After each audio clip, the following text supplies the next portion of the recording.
Hello and welcome to the show.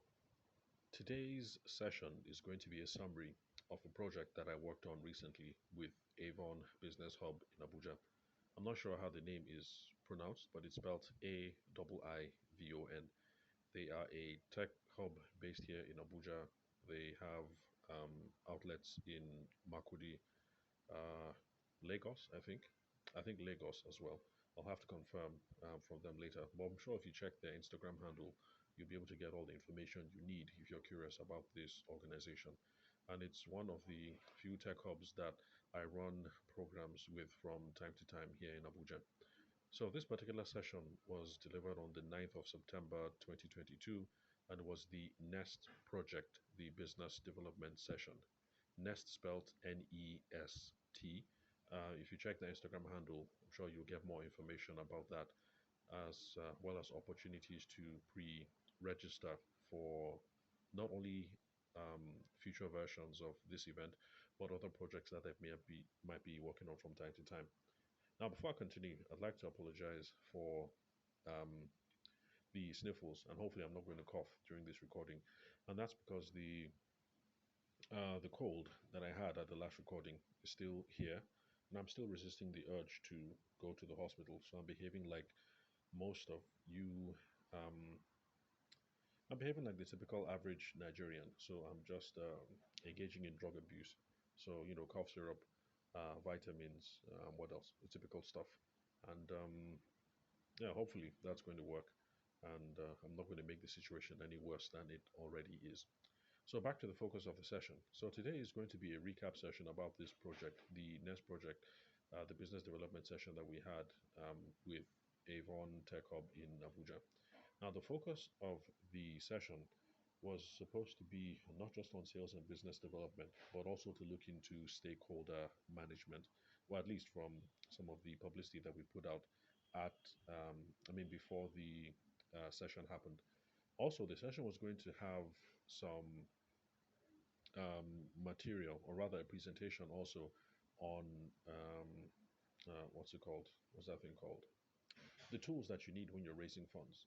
The pitch deck. Yes. So I think the operations manager, Yemi, and I was supposed to have had this session together, but then he had to travel to Makudi because they're working on some other programs which are more agric center, sorry, more agric focused, which hopefully I'm going to be able to have a hand in as well.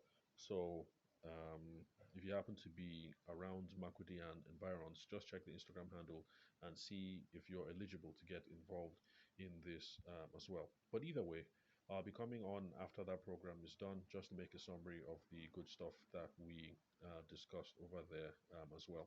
So this session that was handled on the 9th of September was just done by yours truly, just by me alone. Now, initially, I assumed that it was going to be an in person event, and so I showed up there hoping to meet you guys and see you guys live in the flesh.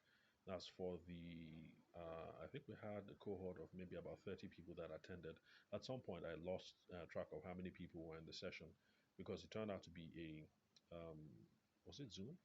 Well, it was an online thing anyway. It turned out to be a Zoom session, and people kept coming in. And I'm really happy to say that only one person um, cut out before the session was up. And so I'm assuming that it means that the people who showed up there had immense derived events value from it because it's not, um, it is, it's kind of typical that when you're trying to run some of these things online, that you find people breezing in and breezing out. But yeah, lots of people stayed there until the end. So it was my assumption that the number of people that we're going to be talking to, or rather the category of people that we're going to be talking to, could be split into three principal groups. And so for those of you who are listening to the podcast, I'm sure that you're going to be covered any which way we look at it. So the first category of people that I expected to have a chat with were those people who were at the ideation stage, um, kind of thinking about something to start building a business around, but you haven't quite refined your ideas. Then I also expected to have people who have businesses already going, so maybe they have validated their idea somewhat and they have some traction. And then, of course, expected to be talking to people who have been in business for a while but are looking for extra funding.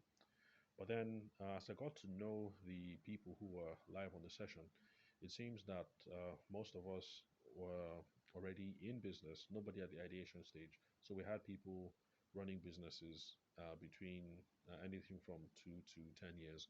And then we had people in a wide range of businesses. There was a guy, I think his name was Umar, who was in the data business and is into speech analysis with his clients being Google and Amazon. We had two caterers on. I think there was also someone who ran a digital agency with a focus on digital branding, someone whose company was on gadget sales and repairs, another person who had a recruiting and outsourcing agency, somebody who runs a self storage company. And in fact, I have been chatting with that fellow who runs a self storage company on Instagram. And so, for those of you who listen to the podcast and who we get to run into each other at these training sessions, whether um, in person or online, feel free to reach out on Instagram. Well, that's where the fellow found me on Instagram. Whether you've had me on Instagram or on Twitter, I always like to have conversations with people who have been in my sessions or who listen to my material because I like to find out what's working, what's not, and any unanswered questions in the content that I provide.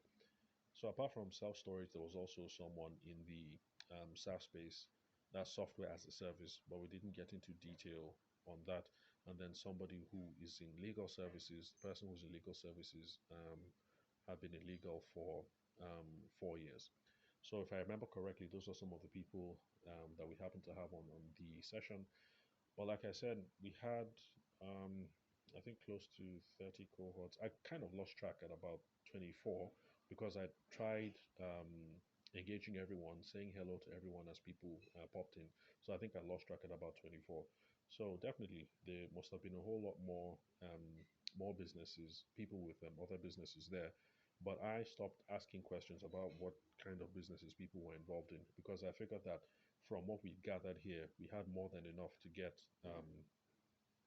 scenarios, or rather to get examples, concrete examples about how to apply the principles of sales and business development and stakeholder management that we were going to discuss. So those are the people that we had on the session. Now, the focus, um, we intended to answer a couple of questions. We didn't finish them eventually because we ended up going over 2 hours for what was intended to be a 1 hour session. So the focus of the session was we're supposed to answer the questions what business development is. We're supposed to have also looked into stakeholder management, tried to define that. We also were supposed to have tried to tease out business development principles and how they help to grow the business, and also to look into how stakeholder management grows the business. So those are the principal questions that we were supposed to tackle. And there were seven other questions, I think, that Yemi, the operations manager or the programs manager, sent to me before the session that the members of the class were excited about answering. So I didn't get to those questions at all. So what I'm going to do is that after I'm done with this summary recording, this recap session, for tomorrow's recording, what I'll make is an episode answering those seven questions that we didn't get to, because it's my intention that this recording and the one I'm going to make tomorrow will also be delivered to people who happen to be part of that next project business development session. So, um, okay, so on to what we actually did, since I told you guys what it is that we intended to do. So, on the question of what is business development, I answered it by saying business development is essentially sales. Now, for those of you who've been listening to the podcast for a while, you know that it's my habit to use working definitions and not technically correct definitions. So, if you check a business textbook or a business website, if you speak to someone at any of the big consulting firms in Lagos or wherever, you will find a much more extensive definition of business development. But for me, business development equals sales. And the reason why I put it that way is because working definitions are easy to relate to for we everyday guys who are just trying to, sorry, guys and girls, we have to be inclusive here. So we everyday guys and girls who are trying to increase our revenues and grow our businesses. So I use simple working definitions so that when you see a term, you have a snapshot, an idea of what it means, and that idea and that philosophy is going to guide you in the execution. So whenever you see business development, feel free to take that as sales. Now, in my own opinion, the reason why lots of people prefer to say business development rather than sales is because sales has become um, uh, connotes all kinds of things: being pushy, being tacky, being unprofessional, being unkempt. Because in Nigeria, anyway, in the business environment, when you talk about sales professionals or salespeople, what the average person thinks is of a sales boy, in quote, or a sales girl, as we call them over here. And of course, the images that come from that are um, not very nice. So the average person would rather be known as a business development professional rather than a salesperson. But in my own opinion, they're one and the same. You can use them interchangeably, and that's not a problem. And then for stakeholder management, the definition that we came to is this: that in a business, you have internal publics and external publics. Now, the idea of a public is anybody who you deal with in the course of running the business, people that you service, people who you affect or effect in running your business. And so it would be wise for you to always tap into those relationships and have conversations with those people from time to time, because it's from those conversations that you're going to be able to get the true north of where your business ought to be heading. So the internal stakeholders, the external stakeholders could have been anything from your investors, people who loan you money, like for instance, the speech data analysis guy. He could have gotten some money from um, family and friends to start the business. So your investors, those are part of the stakeholders that you have to manage relationships with. Your customers, well, in this case, it's only customers, Google and Amazon. So those are your stakeholders as well. For some people, you have to deal with regulatory authorities, because the example that we gave here is the fellow who's involved with the digital agency. Because even though it's a digital agency, once in a while you have to put something out in a concrete space. You have to put out a billboard. And if you're putting out billboards, then definitely stakeholder management is going to involve dealing with people like the Abuja Municipal Council or the what's it called, outdoor advertising. I can't remember what it's called, but there was some outfit back when I was based in Lagos, in Ikeja, that used to handle those sorts of things. So in this case, regulatory authorities or administrative bodies are also stakeholders that you have to manage relationships with. So we have customers, we have investors, we have um, regulatory agencies or government agencies. What else? I can't remember the other examples that we came up with, but I think this is enough for you to get the picture to see that stakeholder management is a thing. And whether you run a software business or you deal with products or services, we have to deal. Stakeholder management is a good thing that we ought to be involved in, and sales skills can help um, with that. So those were, I think, the two primary questions that we addressed for the day. So the other two questions and the seventh that I wanted us to address, we didn't get to that eventually. So before I dived into um, the sales cycle, yes, I had to expose them to the sales cycle. So before I dove into that, I wanted to get a sense of what people's ideas were about what sales is, qualities or attributes that you need to be successful in sales. And some of the things that they came up with, the members of the class came up with, were quite insightful. There are people who said that you need to know a lot about your product. So I wrote that down as product knowledge. Let's see what else. Some folks said you have to be convincing. Some people said you have to be bold and competitive. Some people said you need to have knowledge of the market. You need to understand the competition. You need to know the problems that your product or service addresses. You need to know the use case scenarios for your product or service. You need to be good with market research. And the whole point of market research is to be sure that you have a viable product or service. Someone also said that you need good knowledge around the customers, and you also have to understand the competition. So those are some of the things that came up. There were a whole lot of things, a whole lot more that was said, but I think all the things that were spoken about, we could regard them as subsets of some of these things over here. So I decided to go straight for the jugular because I know that this is something that a lot of people struggle with, and that's around this whole thing of whether we ought to be convincing, we ought to be bold, we ought to be competitive, we ought to be aggressive, we ought to be outgoing, whatever it is that you call it. So I decided to tackle that question at first on whether we need that particular thing, that particular quality, that particular X factor to be good in sales and business development. Now, the way that I looked at it was first of all to simplify because there are lots of personality profiles out there. You have the DISC, you have Meyer Briggs. What else? There was somebody there who said that they are a defender personality type. Um, Okay, I asked him to go into detail about that, but I can't remember what system that is under. But bottom line is, you have lots of all these personality matrices and things like that.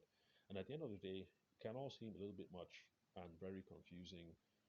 So the way that I prefer to look at it is whatever matrix you think you fall under, you'll find that you can be grouped under two traditional headings. Well, at least traditional in the sense of those of us who went to primary school here in Nigeria in the late 70s and 80s. Yeah, the way we're kind of taught of to think about these sorts of things. So you're either going to think of yourself as an extrovert or you're going to think of yourself as an introvert. Now, I made a note that the right what's it called psychological definition of these words is not in line with how the average person or the average Nigerian anyway thinks of these terms. So we did a little discussion about that, but I decided to go with what most people think anyway. And what most people think is that if you're extroverted, you talk a lot. If you're introverted, you're shy and you don't talk a lot. So yeah, that's how I chose to take the rest of the session. That no matter what personality type you seem to be given after you take one of these tests, you're going to either be on the extroverted end or on the introverted end. So people who either talk a lot or people who seem more reserved. Now, with that out of the way, that regardless of whatever you find yourself under, whether you're DISC or whether you are a defender or an influencer or a relationship builder or whatever, you're either going to be extroverted or introverted. So, with that out of the way, I was able to get the cohorts to understand that at the end of the day, when it comes to sales and business development, the crux of the matter is value. And so, we're always trying to understand what the potential customer finds value, and we're always trying to communicate value. That's the whole persuasion part. So, understanding value and communicating value. That if you don't understand what your potential customers and your stakeholders find to be valuable, you're not going to be able to close the deal. You're not going to be able to build productive relationships. And if you're not able to communicate that value, then it's the same. You're not going to be able to get them to take the next step. You're not going to be able to close the deal. You won't be able to build productive relationships. So at the end of the day, whether you are extroverted or introverted, your focus should be around value. Now, the next way that I got them to understand how all this ties in is that if you're on the extroverted end, traditionally in sales, we just say that you're good at communicating value. You're good at talking, talking, talking, talking, talking. You think that this is what is valuable about your product or your service. You have absolutely no problem talking about your product, how great it is, your service, how great it is, the people that you've helped. You can give testimonials and you can just charm the socks off everyone. So, if you're an extroverted person, you're good at communicating value. Now, on the introverted end, introverts are good at, sorry, the extroverts are good at communicating value. So on the introverted end, those folks are good at understanding value. Because they're not going to talk and because they're not going to interrupt, they are very good at figuring out, oh, okay, this person that I'm talking with right now, this is what they like, this is what they find valuable, and this is how the product or the service might apply to this problem or to this solution. So that is what introverted people bring to the table. They're very good at understanding value. So now, given that the extrovert and the introvert lean one way, in order to be a better salesperson and to be highly proficient at sales and business development, what you have to do is to now lean the other way. So if you're the extroverted type and you like talking, communicating value is not your problem. So just learn to keep quiet and ask some questions. You should learn how to understand value, because it's only when you understand what the customer finds valuable that you can turn on your charm and your gregarious nature, and then try to influence them on the deal. On the other end, if you are on the introverted end of the spectrum, you're perfectly good at understanding value. So don't worry about interrupting, because you are already on the more withdrawn side anyway. But chances are, you've been listening, you probably understand what it is that they find to be valuable. So what you should be doing as the introvert is you should be asking questions to get feedback, to be sure that you understand correctly and that you're on the right course. And then once you get feedback and you're sure that on your right course, you're going to know how you will drive the rest of the conversation. So that basically was how I handled that question.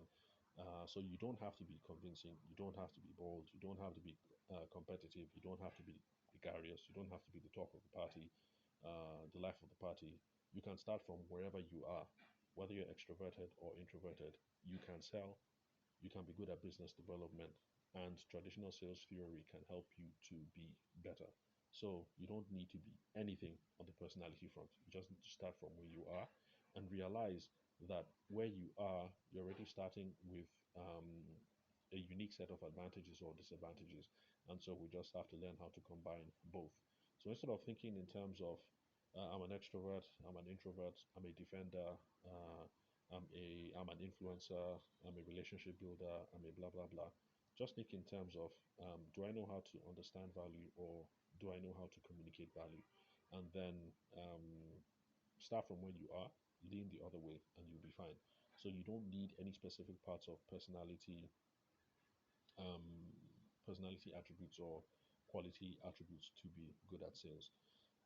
But of course, for the other things, yes, those other things are absolutely necessary. The personality stuff, maybe not so, but the other stuff are absolutely necessary. So product knowledge, yes, because Brian Tracy even says that product knowledge is the beginning, because if you don't have product knowledge, you don't have credibility.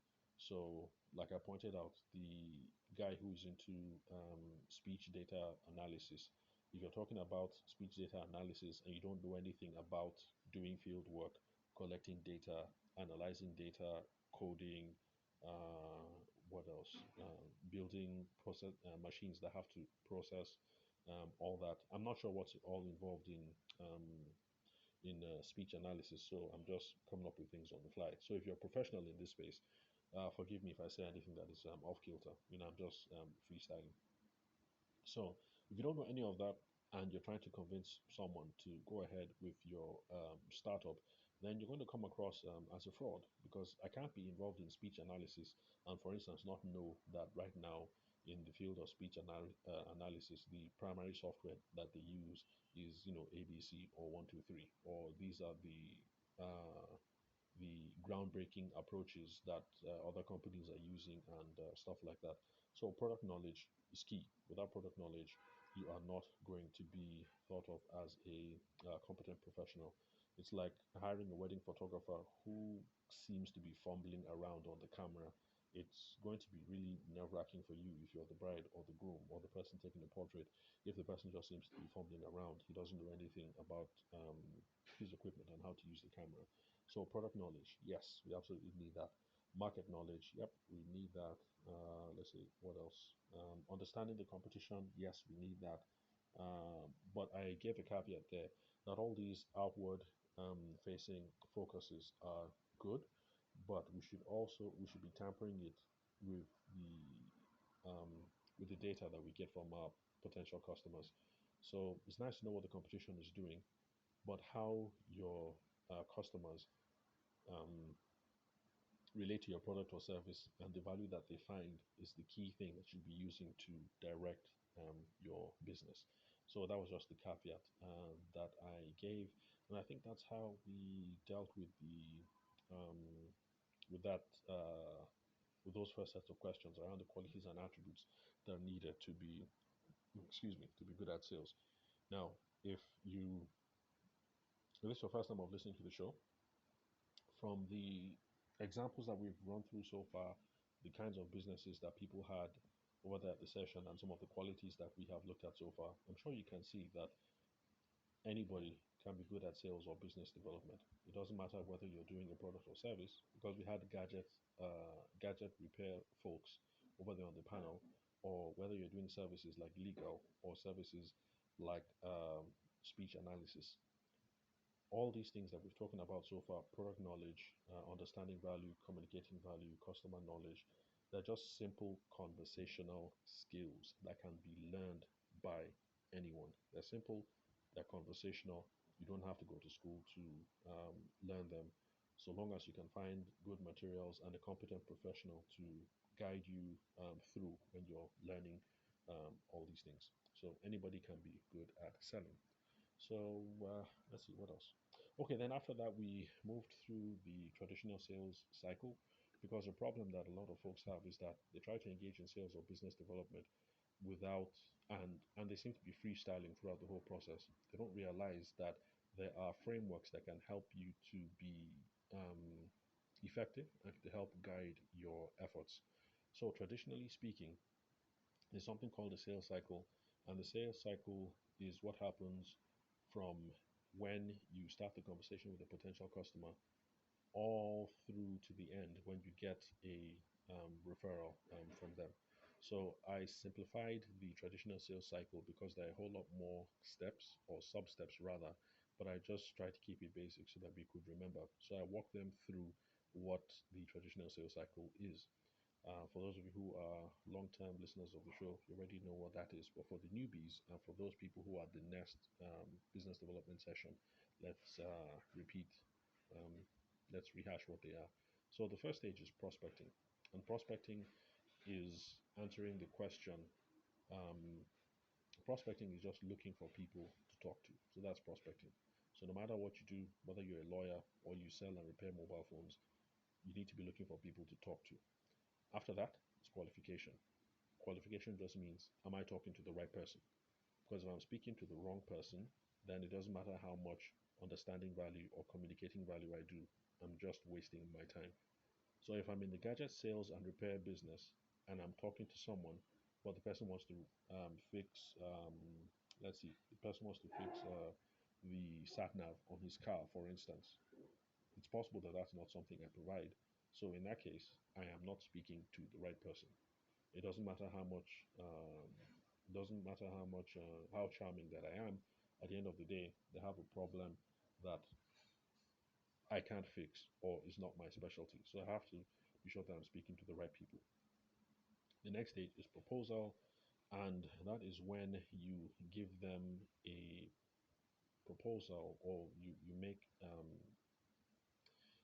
proposal. Okay, how do I put it? That sounds kind of circular. I can't remember how I explained it to them. But anyway, the proposal is basically when you leave them with something that they can either say yes or no to. But I pointed out that that's where a lot of people lose their footing when it comes to sales, because you meet someone, you find someone to talk to, it's the right person, it's a problem you can solve, but then you make your fancy presentation and then you keep quiet. And then the person says, let me think about it and get back to you, and then they start ghosting you and you wonder what went wrong. But that's because lots of people at this stage don't realize that they have to make a proposal. You have to be able to say something like, okay, madam or oga or whoever it is that you're talking to, you'll be able to say, okay, so it looks like one, two, three are the main problems, and where I'm assuming we're both in agreement that this product or this service is going to be able to solve problem one, two, and four. Are we in agreement on that? The person says yes. And then um, you have to give them something that they can say yes or no to. So in this case, something like, okay, the next step is you should pay a deposit, the amount of so, so, so, and so, so that we can start tackling problems one, two, and four. Now, in that case, you have given them something that they can say yes or no to. And it's really instrumental to driving the sale along because um, well, first of all, they have to say give a decision now. So the whole thing about ghosting is not going to be a problem anymore. But the most important thing is that if they say yes, then that's good. You know that you're in business. But if they say no, it's it's not the tragedy that most people think it is, because it just means that you might have left something out, or that there's something that you didn't quite understand. So you have to go back to the whole qualifications process, which of course is when you're trying to figure out, am I speaking to the right person, or am I addressing the right problems? So your next set of questions are going to be based around what it is that you missed, what it is that you didn't understand, or perhaps some of the problems that you identified are not as important for the potential client. So you have to be able to give a proposal. You have to be able to say something that the person can say yes or no to. So another way of looking at it would be, you're done with your presentation, and at the end of it you say, okay, so if we how will I put this? Okay, let me just backtrack a bit. So at the end of your presentation, you can wrap up by saying that, okay, in order to achieve whatever it is that the potential customer wants, we can do option one, option two, option three. Now, for those people who are in the wedding photography space or the event space, that is the part of the presentation where they will say package A includes this and costs this, package B does this, package C, this is what package C um, covers. And then you ask a simple question: which one of these are you much more comfortable with, or which one catches your fancy? Which one seems more likely to you? I mean, whatever it is, but you have to put forward some question that they have to say yes or no to, and that's where lots of business people drop the ball. And then, okay, let me wrap it up. We've done 30 minutes so far. And then, what else? Okay, then the next stage was the close. That's where you get them to make the next step, and that's where, the example that I gave about saying the next step is, you make a deposit, or you make a payment for the amount of blah blah blah to confirm your wedding date, or you make a payment for blah blah blah so that we can move on to step A of the project, or whatever. You get them to take the next step, and then I try to impress upon members of the class the importance of this final stage that lots of people don't pay attention to, but traditionally in sales is an important part of the process, which is the testimonial.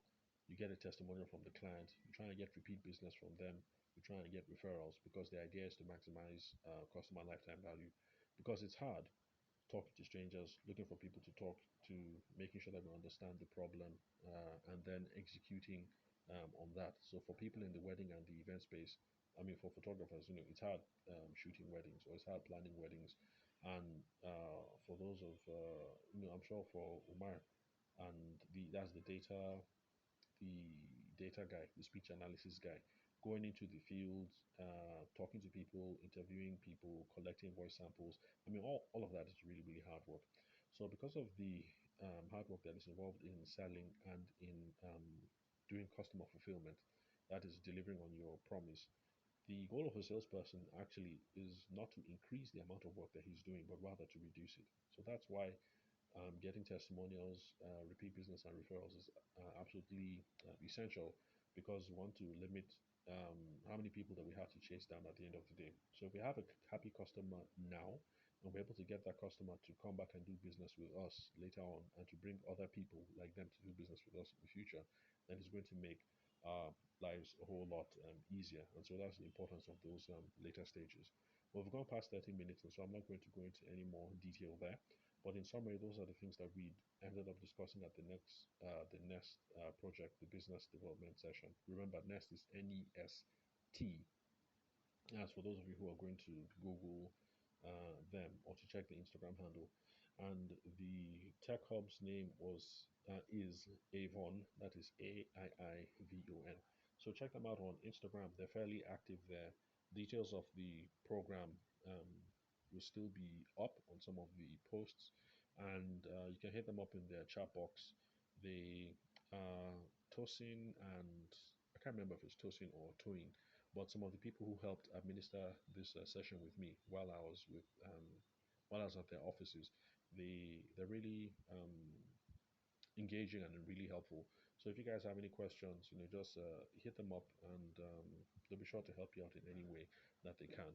So tomorrow would be the final recording for the Nest project cohorts, where I'm going to get into the 7 questions. I think there were 7. I have to find it. I'll check my WhatsApp, or was it on email? Anyway, so we'll address the questions that we didn't get to at the session. So, thank you very much for listening to the show. If this is your first time listening, please subscribe so that you can get access to new episodes when they drop, as well as all the old episodes that we have so far. At the time of this recording, we have over 450 episodes in the catalog. And also share with your friends, family members, associates, anybody who you think needs to hear about uh, how sales and personal selling principles can help in our business development and also our personal development. So remember, just like the fellow who runs a self storage company, hit me up wherever you want to, email, WhatsApp, Instagram. Always like hearing from you guys. So thanks for listening. I'll catch you guys at the next recording.